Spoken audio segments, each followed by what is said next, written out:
And it helps, I mean, obviously, really big broadcasters can transmit the content, but how do, smaller companies sell their content? How do we use live production tools to be able to generate more revenue for the customers and you can sell content? So you can see it's quite easy to use. It's got some control panel buttons on the front and then you just plug the cards in. You pretty much just hit record. It's a 12G SDI device, so it handles all frame rates up to Ultra HD 60p. The compression format's H.265, which is designed for Ultra HD, so the data files are not that much bigger than HD files are. And you can see, if you get a bit of a close-up of the buttons here, of course, because we're essentially giving customers an SD card with content on it, we don't want to give them a card full of files. So if you look at the button up the top here, it's got a plus on it. That's an append record button. So what that does is records onto the end of the file you've got. So say you're actually doing a multi-cam wedding. You might have the ceremony and you're recording the ceremony with a couple of cameras, and it's a fantastic way of doing things like weddings. These small things is where it can be really useful. Then you want to go to the reception. You want to stop, you can change location and then do speeches at the reception. You can start append recording and it just records on the end of the file, and you can give the customers one file.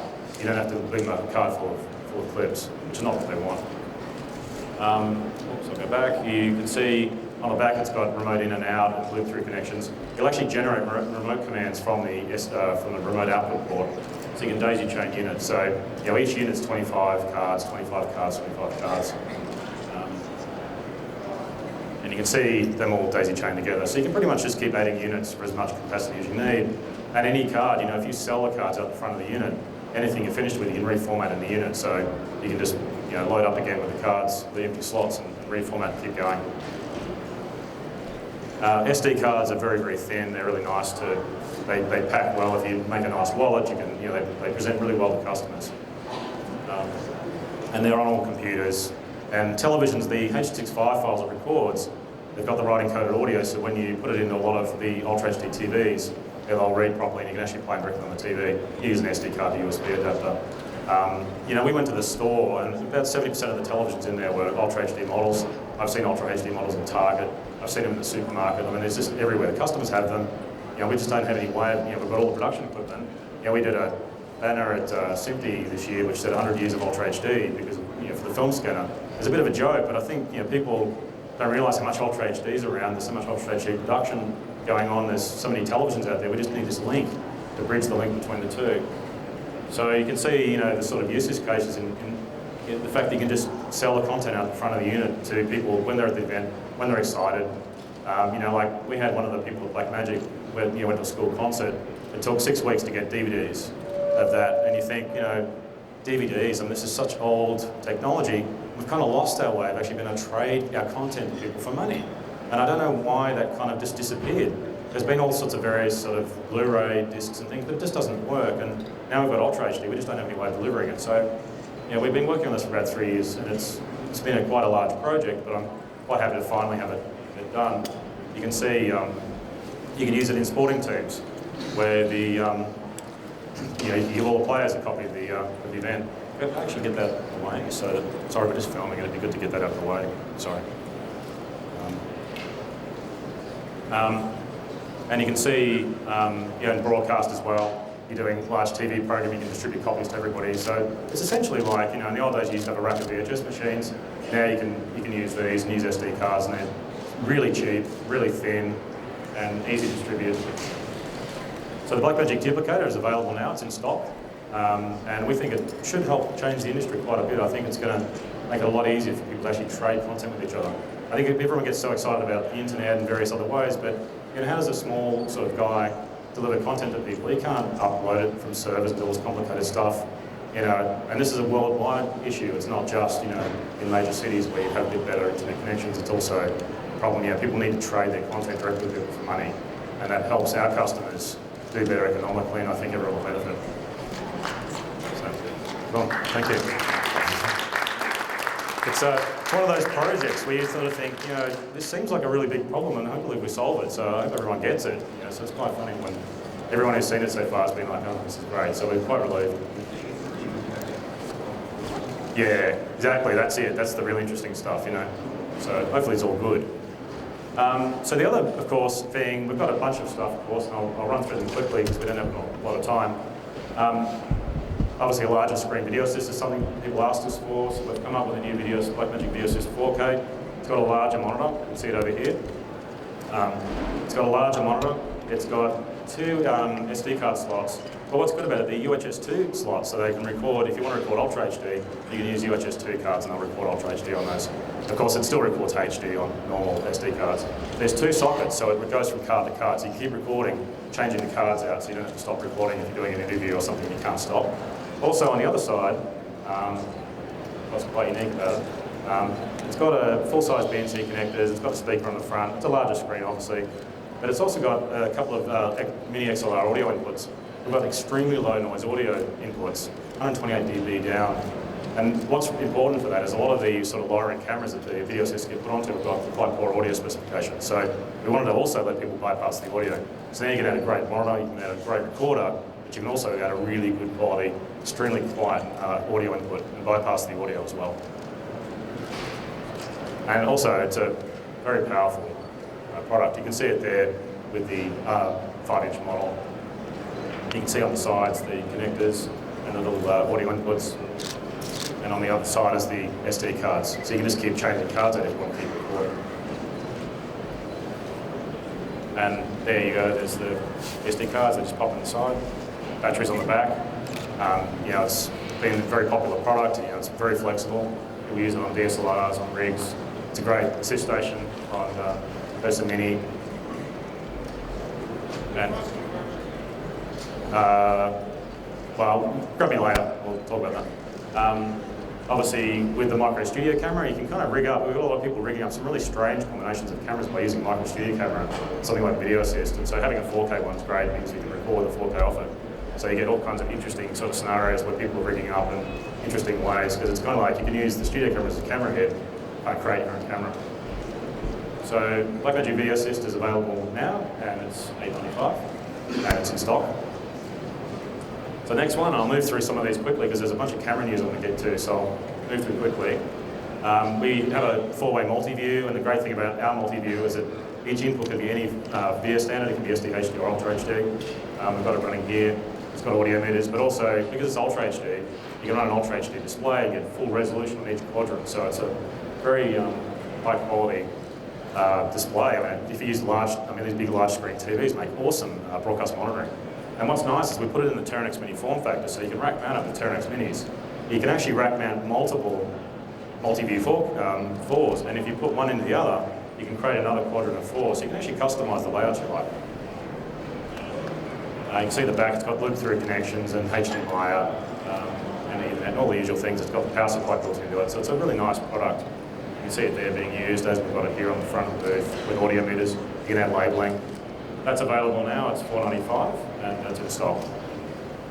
So next up, we have some new microconverters. They're basically simple little tiny microconverters, they're SDI to HDMI, HDMI to SDI. What's unique about them though, is they use a USB connector off smartphones for the power. So you can power them off all the sort of smartphone power supplies, and because computers and televisions have USB sockets, you can power them from the television or the computer. So it's kind of a nice little thing, you know. As you can see it there hanging off the back of the television, or you can use it up on a projector or, you know, off a computer. So it's quite simple, very simple little product, but nice. And they're in stock, they're available now, they're $85. So that's quite good. It's only get better and better at this all the time, you know. I couldn't have dreamed of this a few years ago. It's like, oh wow, look, you know. So we work hard to do these things. This is the tip of the iceberg with the product. Often there's so much more going on underneath. But the other thing we've actually done, and this is quite exciting, we've done 2 new things with our mini converters.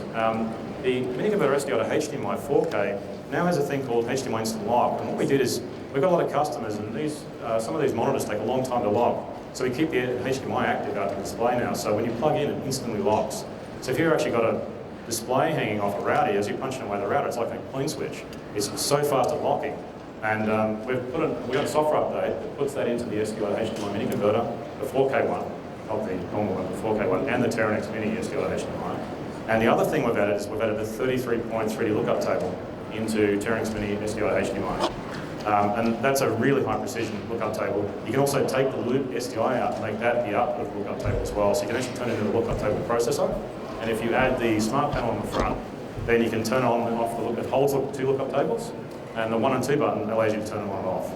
So you can see some of the stuff we're starting to do with the Terranex Minis. There's a lot of products we have with a lot more processing power in them than what the software that's currently here. So as we run more software updates out, we can do more things, and Terranex Minis are just starting to get to that point. So that software update, there's 2 different updates that cover the Terranex Minis and also the mini converters. That's available today, this morning, and you can download it. See a bit of a pattern here. Well, yeah, it's whatever you can do on a lookup table will do. So, but yeah, come up later and ask if you want to chat about it. So we've got a new Thunderbolt 3's popped up. So we've got a new Thunderbolt 3 version of the Ultra Studio 4K Extreme. It's Thunderbolt 3 is great for us because this product, when we released it, the Thunderbolt 2 was only half the speed of the PCI Express connector on it. So we couldn't do these really high deep bit depth RGB formats, HDR and things like that. Yeah, so without using the PCI Express connector. So with Thunderbolt, we now get the full speed. The Thunderbolt 3 is a great standard. It's also Thunderbolt 3 is popping up on Windows, so it's seen as less a Mac-only standard, but more of a standard that's a general industry standard. So we've got the Thunderbolt 3 version of that product, and it's pretty much otherwise very similar to the other model. It's not quite shipping. It would have been shipping, but we haven't got the certification paperwork through, so we're in a bit of a hole in that. But we're ready to make that any day, so probably May, I guess. It depends when that comes through. Otherwise, it would have been ready. But we do have a software update for this product and the DeckLink 4K Extreme 12G card, add HDR support, and DaVinci's got a whole bunch of HDR grading tools in it. And so this has been released, and this will be available this morning to download. And it adds the HDR support, so now you've got a complete HDR workflow. We've also got a new DeckLink Duo card, and if you know what these are an OEM tool really. They're a multi-channel card. In fact, they look like 2 cards on one computer.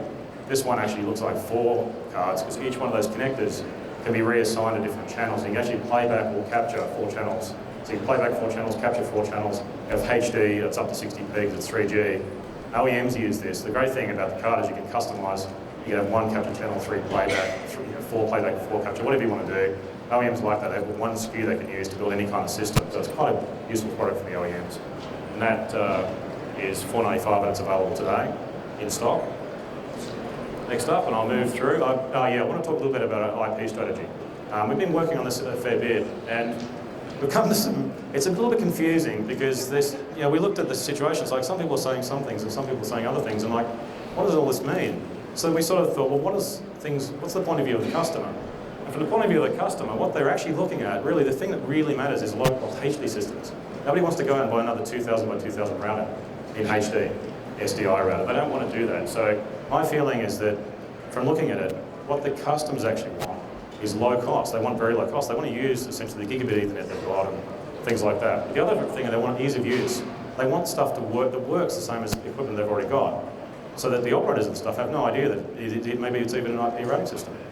And the other thing is they want open standards. They don't want to lose control of their facility. And what worries us is that there's kind of like a bit of a feeling that, oh wow, we can sell new stuff, we can get in there and put in big systems and lucrative support contracts. And I just don't know whether that's actually what the customers are wanting. These broadcast guys don't want that. So our feeling is what they really want is they want some of the stuff built into products that maybe they already have or that already exist. They want to make it work like stuff that they already have, and also they want control of their facility. They don't want to lose control of the facility to some large corporation who now come in with all their support guys and there's big support costs. They want control of this. So what we've decided to do is we're going to be part of the TCO Alliance, and we've joined that. And what that'll let us do is we're going to add this, we've got to pay some license fees to allow to do it, we're going to be adding some of this into products already shipping. So it'll just appear in an update, so customers will be able to download an update and suddenly there'll be IP endpoints in probably some of the 12G products we have. The other thing we're going to do is we've made our Video Hub driver manage all the IP devices. So none of the control panels that you have will even know that it's an IP-based system. It'll be the same protocol, it'll all work the same. And it is an open standard. It's being worked through to be an open standard. Now, my feeling is the Video Hub part of this is very important. The Video Hub control panels will operate the whole setup. You'll assign sources and destinations to a router.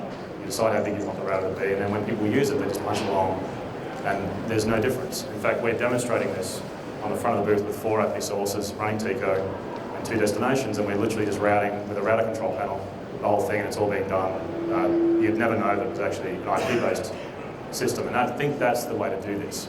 The customers have control because the setup is exactly the same as a video router setup. They just set it up exactly the same way. It appears in some products that they already have, so they just start trying it. They might try a link between two buildings and add another one, route it a bit, and before they know it, they've built something large and they've done it themselves. This is what matters. It's control, low cost HD, and easy to use. I think they're the things that actually matter. They're the things that the customers are needing. That's what they're expecting from IP. They're expecting openness and control. That's what we should be delivering. If we deliver that, then I think we're aligned properly with what they need. So that's our plans for that. And we'll be announcing pretty soon the kinds of products we'll be putting this into once we've had a bit more time to work it out. But we're really just to lock this strategy in, and we wanted to tell everybody about it, have chats with the broadcasters here about that too. So next up, camera news. So we'll get into some camera stuff. Now, we released the studio camera a couple of years ago, and the first thing that happened is the high-end broadcast guys come up to us and said, oh, it's great, but it's got the wrong lens mount, you should put a lens control connector on it. And I kind of thought, yeah, look, that's a good idea. And what was interesting is the mid-range, it took a while for people to understand what this camera was, an all-in-one studio camera. But the high-end guys are the ones that immediately understood what it was because they already know these things. They know what tally is, they know what talkback is, and all these features, and they love the color corrector. The color corrector's been very popular in this. People have been able to actually do DaVinci primary color corrector on the cameras, and they love it. But my feeling was if we did that, if we put a lens control connector on this camera, it would be wrong. They would still be unhappy. It's just not a super high-end product. It's just an all-in-one studio camera. It does the general kind of use. My feeling is that, that even if we put a big broadcast lens on the front of that with a control connector, you still can't tilt the viewfinder. So our feeling is we needed to really have a solution for that. And we had the Ursa Mini project underway at the time. And so we have worked on that, and we've done changes to basically turn Ursa Mini into that perfect solution. So we have the B4 lens mount for HD lenses, we've got PL and EF, we've got the lens control connector on the front, so we can do all that. We've got a combination of new viewfinder, as well as a software update that puts all the studio camera features into Ursa Mini. And that will create a really nice studio camera. So you can see it on the front there, it's got a beautiful big tally light, and if we can get the guys to turn that on, you can see what it looks like. So there you see, and it's just wonderful. You've got some camera numbers you can slide in there, so you can customize the camera number. You've got some wonderful joints. In fact, we said to the guys when we were building this that we really just wanted to, the great thing is we've got an all-in-one studio camera. We don't need to compromise on the viewfinder. It doesn't matter really what it costs, just build it, make it amazing, and we'll just charge whatever that is. Because what mattered was an absolutely, truly professional viewfinder. So if you see on the back, we've got some wonderful controls, we've got some wonderful joints that are very smooth and adjustable. In fact, you can tilt the camera by keeping track of the viewfinder where you want. So you've got some really nice control there that you can control the viewfinder while you're pivoting the camera, which helps if you're tracking, doing golf or something like that. You need to sort of track the ball, and you just want to hold the viewfinder towards you. So it's great. You can see it's got the tally. It actually supports all the information from the camera. It comes up through the same camera control stuff that we do externally through the SDI. So the viewfinder is actually generating all the graphics. It's got some wonderful menus and function buttons there. And you can see you bring up various menus and change settings. It's got wonderful peaking indicator. You can vary the amount of peaking you want and controls the brightness. And you can even, use your fingertips or the side of your thumb, depending how you want to do it. So it's really quite nice. Just mounts on top of the camera. So as I was saying, the data goes up from the camera into the viewfinder, and so all the on-screen graphics in the viewfinder are set on the viewfinder itself, because the viewfinder knows what the camera's doing. So you don't need to worry about going to the camera menus to do that. So the other side of this is the new software update that we've done for the camera, and that adds all the studio camera features into it. So it's got a combination of multiple things. And you can see some of the stuff we've got here. There's camera control and talkback. We've got the same YRGB DaVinci color corrector. Most people don't realise what a YRGB color corrector is, but you can adjust color bounce without chasing gains. But the thing I like about it is you can pull the white up a bit. Most people don't realise it's in there. If you touch the Y indicator on the add-some control stuff, you can adjust it. You can pop the white out. It just sort of brings whites and things. It just adds a really nice depth to images. It's beautiful. The DaVinci guys know how this works. They love using it all the time. There's detail control, reference timing, and the headphone connector becomes a talkback headset. So it's really nice. So the viewfinder, well, you can see our situations here with using it. So we've got a couple of usage cases in here. So it does now essentially give us a professional studio camera. Because it's a digital film camera, I mean, the pictures look amazing. Even looking out of the front here, but just like, wow, you just get shocked every time you see it. Because when you see it in that studio camera configuration, it's different than when you're doing a digital film like the short film we did. And then you see it at the front here in a very studio-style environment. You just look at the quality and it's amazing. And the viewfinder is just beautiful because it's right in your face and it's big. It looks really nice. It's been a lot of fun. You can see it there being used for some sports, and even in low light it works very well. And the great thing is that that software update, you can get going with that software update just on the lowest cost SMNI EF, even the 4K model. And then as you go through, you can then add the viewfinder later. So it helps people get in at a more entry level, then step up. So it's kind of nice. I like when that's possible. It helps people move up, helps them do work and then realise their ambition and sort of get a few more items when they get bigger. You can see even sort of smaller studios, it's great. So the viewfinder itself, it's going to be towards the end of Q3 because it's finished, but we've just got to get the metal and tooling finished. These things are, you do all these beautiful shapes and design, you kind of use all these exotic tools and it costs a lot of money, but it's great when you finally get it through because you can get some shapes and styles that you can never otherwise do. But the software that turns the camera into a studio camera and all the Ursa Minis, that's available this morning. You can download it now, so you can get going and doing this straight away. And what's nice about that, it adds in a whole bunch of other things as well, which I haven't had time to talk about. There's things like new colour signs for the 4K Ursa Mini, so it looks a little bit similar to the 4.6K now. And DaVinci Resolve will automatically pick the right colour signs when you load the files in. So there's a whole bunch of other updates in that release, but a lot of it was, studio camera stuff. So to move through, and this is one of the crazy fun products. I don't know if you guys know about Arduinos. They're little microcontrollers that you can do custom projects and things with. We've done an SDI board for an Arduino, which allows us to insert the camera control protocol into the SDI stream. So what you can do is activate it. You can do what they call them sketch programs. They're called sketches in Arduinos. You can put your little codes in there, and you take them out of the data manual, out of the instruction manual. We publish the codes for the SDI feed in our instruction manual, and then you can just look those codes up, and then you can send them to the cameras. They work with all our studio cameras and now Ursa Mini, and you can completely control the camera. You can build your own custom CCU. And this is important because the problem is on all our rack-based products, they've got Ethernet connectors, and everything we have as an SDK or we publish the protocol. People do all kinds of customized solutions. They might look nice designs, but underneath they're professional broadcast or post-production products, so you have to have all that openness. But the camera control protocol is SDI, and it's hard. You have to build an SDI product to actually make it work. And to use it. So with this little Arduino shield, you'll be able to create all kinds of custom projects. We've got a little board, I actually milled it out myself and put a couple of buttons and holes on it on the front of the booth, and we're like tweaking the lens and pushing the colour corrector and changing the colour corrector buttons. It's really funny. Pushing the button and the tally light comes on. It's quite fun. Like I was just saying in the video, I don't know if we did it because we just wanted to play with it or whether actually it's useful. So we're like holding it, crossing our fingers that people will actually like it, but at the dealer event last night it was fun, people liked it. Really, it's just cool. It's like, you've got to remember that we, at heart, in this industry, the reason that it's such a big full halls full of interesting little companies is because people try things, they experiment. There's this huge community. The thing I love about this industry is a huge community of people tinkering with things and trying stuff and all kinds of fun ideas, and that's the energy of the creativeness that makes this industry, and that's what it's all about. So that's what I love. So this, hopefully, people come up with some interesting little things, so we'll give the sample code away, and it'll be available actually when we start building them, so it'll probably be May or something like that, and it's $95, so they're pretty cheap. But it's probably the world's most sophisticated Arduino shield, because if you look at what these guys do, they put a temperature sensor or something like that, but this thing's a full SDI board, so it's quite funny, it's quite sophisticated. So another quick thing before we move on to the new operating system, and it's because it's part of the live production side, we've got new ATEM software that adds hyperdeck control into the ATEM switches, and even the TV studio switcher does this. The ATEM will now control the switches, the hyperdeck, sorry, and they work like real-time media players. So when you bring something on air, it'll auto-play the hyperdeck, and basically it's like adding full media players to the ATEM switcher. So you can put any one of our hyperdecks on there, and you just configure it up, tell it to auto-roll if you want, and then when you cut to it, it'll play. They're fully macro-controllable. You can control them from the control panels. So you could, for instance, you could use it as an automated spot player, roll the credits. You could even, if you wanted to, do replays. You can do slow motion replays by using a macro to configure the playback speed. So you can do quite a lot of power because you can fully program it. You can see there, you just give it labels, you plug it in all the inputs, and the ATEM software manages the whole thing. And there you see it there. So that software is available this morning for download as well. You can just download it now, and the guys are showing it on the booth. The guys are actually showing the next version of software as well, where there's some audio meters and multi-view on the ATEM switches and a few other things as well. But we've got it all running actually on the booth, so you can check it out.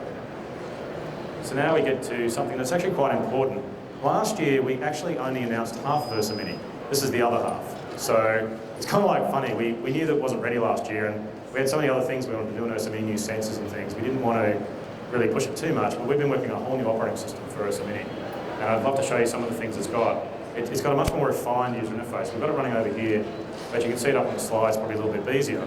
But now you can adjust things directly from the screen. You don't need to go into menus to do things. So it's a much more powerful operating system. It's essentially multi-threaded and it's doing all kinds of things simultaneously.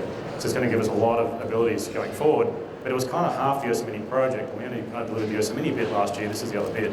And you can see on screen now you just touch things and you can then control them. So for instance, if you touch the ISO, you can just go and touch, select the ISO directly.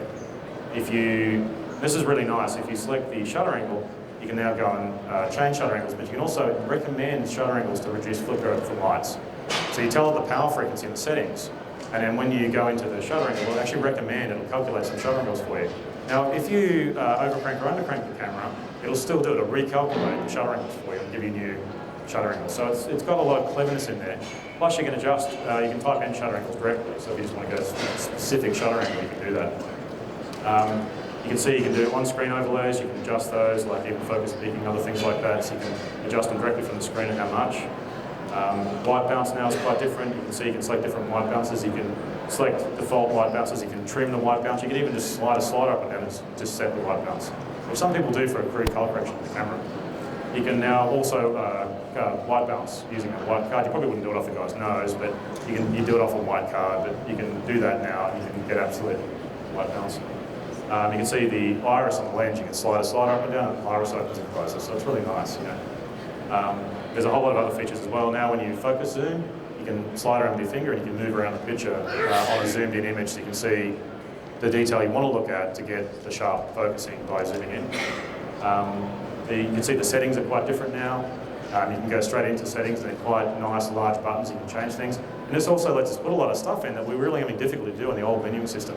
What's particularly nice, you might notice, is we've got 4.6K resolutions for ProRes. They'll be going in there as well. So we've got a lot of extra resolutions that you can choose. You can hierarchy down through the various selections, and you have a lot of quick control, but it's very fast to use. You can see in here changing some of the speed settings, and there's whole pages of settings that are much, much faster to use, but you don't really have to go in there because you can do a lot of it from the main screen and just immediately change the most common stuff. We've got over here 3D lookup tables in this camera, and we're going to have them activated in the new version, so you'll be able to store 6 lookup tables in the OSA Mini and recall them and load them in on the SDI out or on the LCD or the monitoring out, so you've got some good control over that. We've also got a new metadata page. When we first did our original cinema camera, metadata was something we sort of put in there, but no one had really used it before, because it was the first time we implemented it, and no one had really done that in a camera. Now, of course, we've got a lot of experience with people using it, so we've been able to redesign the metadata page to make it just work better when you're using a camera. We can also see our media status. You can have a quick indication of what's actually going on with the media very quickly. You can also, we're going to be able to have, well, not in the first version, but very quickly afterwards, a lot of the work was done on this is to allow localization, so we're going to be able to localize the cameras as well. And also we can save, one thing I don't think we had in there is you can also store everything as presets. So you can recall the entire configuration from anything you want. If you're doing different kinds of work, somebody's got very different settings for, say, a film, short film, then you might be if you're just doing some commercial work or something like that. So you can store the whole settings as presets. There's so much more in there. I've got it running on a whole bunch of cameras at the front. The ones that are running the studio camera software update don't have it. They're running the new software that's shipping this morning, but the other cameras that are used for digital film demonstrations over there, all the 4.6 ones, they're running it. So you'll be able to check it out on the front of the booth. That'll be available in about July. Yeah, you might be able to. Yes, you can. You save them the disk and you can load them using the media, yes. Because you've got all kinds of things. You can manage the settings in the camera. So you can save settings, you can load settings, you can copy, duplicate, rename, all that. Yeah, you can do all that stuff, yeah. And like the 3D lookup tables are actually on the CFast media as well, and you can load them in off the disk. So DaVinci Resolve, so there's literally only this and something else left. DaVinci Resolve has got a massive update. We called it 12.5 because it was supposed to be a small update to do all these little refinements. Because I said to the guys, it's the little things that make people go from liking DaVinci Resolve to loving it. But it actually turned out some big things in there as well. So I won't go into any detail because we're obviously running out of time. But if you could check our website out, there's actually what's new in DaVinci Resolve 12.5. It's still called 12.5, it should have been 13, but that's probably a bad number. Probably should have been 14. But it's fantastic. But the good thing is it's actually public beta this morning. So you can download the public beta of the studio version and the free version now. Try it out yourself. And one last thing is, because of Centel has been shipping, we did in about, I think the first 10 weeks we did over 100 units sold, which is amazing. It's actually, we weren't arrogant enough to think it would revive film production, but it has actually helped revive film production a bit. People needed a keycode reader, and it's kind of one of the worst kept secrets that we needed to do a keycode reader. So we've sort of thought, we'll come along and give everyone a status update on what we're doing with the Centel scanner. We have a keycode reader that we've got and an optical audio pickup. One of the things we'll be asking people here is, we could make it a keycode reader a bit quicker if we just do keycodes, but we kind of want to do everything. So we'll be talking to customers about that, showing them reading keycodes, but we wanted to show the work in progress of what we've been doing there, and that's on the machine out the front as well. So that's pretty much everything. So hopefully some nice things in there you like, but we're pretty happy with it. And thanks again for all your support. I mean, everyone's been so great. Everyone just supports us so well, and it means we can just go off and build wonderful things and really nerd it up. So we have such a great time building this stuff, and everyone's worked hard. So thanks, guys.